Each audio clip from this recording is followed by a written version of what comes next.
it's Tim and DT, and we are back with another video. Today, this video I made for you guys, it's going to be on how to do 5 of the best moves for offensive players. So, without further ado, let's head into it.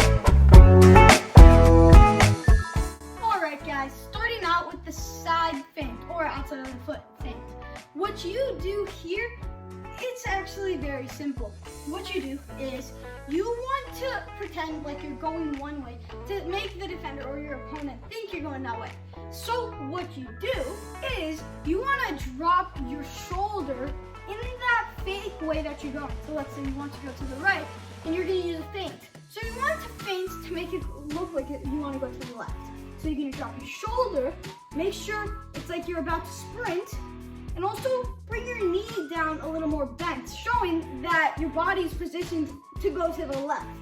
So the defender or opponent will think you're going to the left when you can easily slide through on the right side.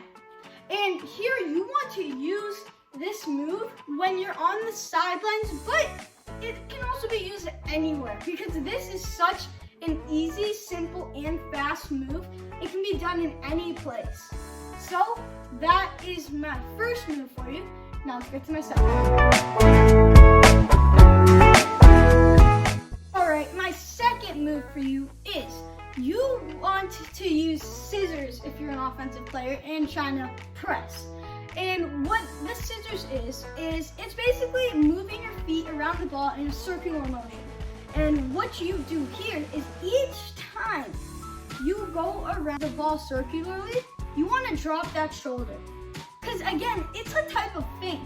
And just like in the last tip that I taught you, when you're doing a feint, you want to make sure to drop your shoulder downwards. So when you're here, you also want to drop your shoulder downwards each time. And you can do as many scissors in a row from 1 to maybe even 20. It just depends on your space, time, and if they're going to commit on that one side or not. If they commit on that one side, you can easily get past them by just going the other way. So after you've done the scissors, one thing that you might run into is it's getting stuck under your feet.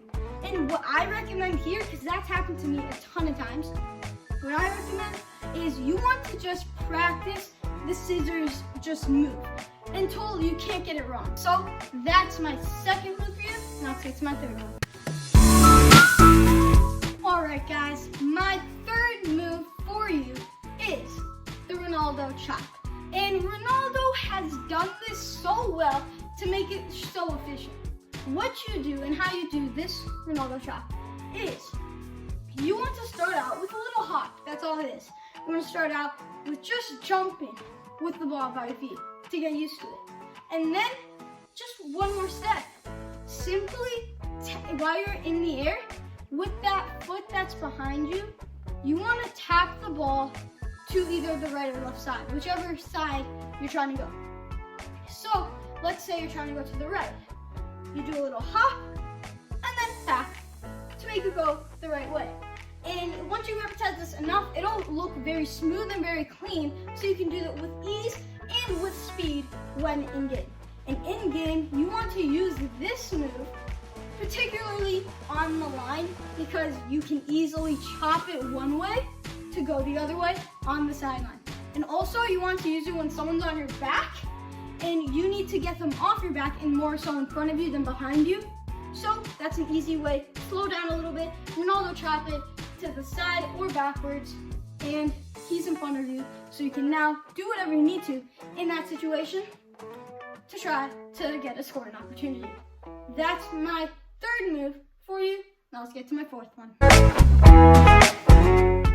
Alright, my fourth move for you, and these last two moves are gonna get a little hard, but you have it very easily. So my fourth move for you is the La Croqueta, Iniesta's signature move. It's kind of hard, pretty easy though. What you actually do is you kind of drag the ball to your other foot to pass it upwards. And what this will do is this will give you more control when moving the ball from the one leg to the other leg. And what this will also do is you can position it in different ways. You can drag it backwards, you can drag it sideways, like straight, or you can drag it maybe even a little diagonally to push it farther up quicker. So how you do this is very simple. Kind of already explained it. You drag the ball from one leg and push it to your other leg. And that other leg, its touch has to be a pass upwards. Because you can't take a touch and then pass it up without one leg. It has to be one fluid motion. And I'm showing it up on the screen of how I do it. I drag it to my leg and push it up in one fluid motion. Now, the final biggest thing that I can tell you that makes the La Croqueta hard is pulling it off. And not in the sense of, oh, I can do the move, but getting it past someone. Because when you get it past someone, the timing has to be perfect.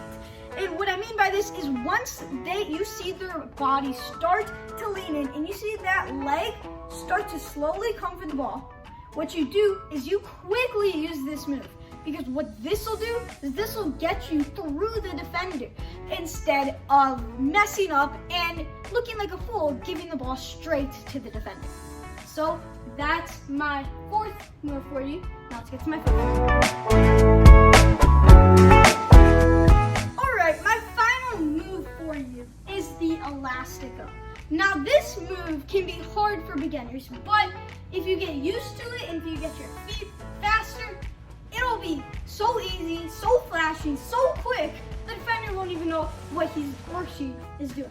So what do you do here? The Elastico is basically, think of it as a rubber band. Your foot snaps the ball outside to come to inside. It's simple, but you need to be fast. What you do is you take that outside touch, and you have to make sure that this is a controlled touch. Otherwise, when you're taking this touch and it's too big, you're not going to be able to get your foot all the way around it, which leads us to our second tip. Our second tip for you is you want to make sure to get your foot around the ball very fast when you take your outside touch. What this will do is this will let your foot snap the ball in the inside range, which leads us to our third tip. After you get your foot around the ball that's moving to the outside, you want to snap it inside. And what that'll do will create the Elastico, which is an insane move. And I recommend doing this being on the line and being close to the box, because this will give you some free space and time to either get a pass off or get a shot off. So that's all I have for you guys, and let's get to the outro. I hope you guys loved this video. Make sure to like, comment, subscribe, and hit the bell to get notified with my latest posts. And comment down below what you think you're gonna do to incorporate these into your game. So that's all I have for you guys for today, and I'll see you next time.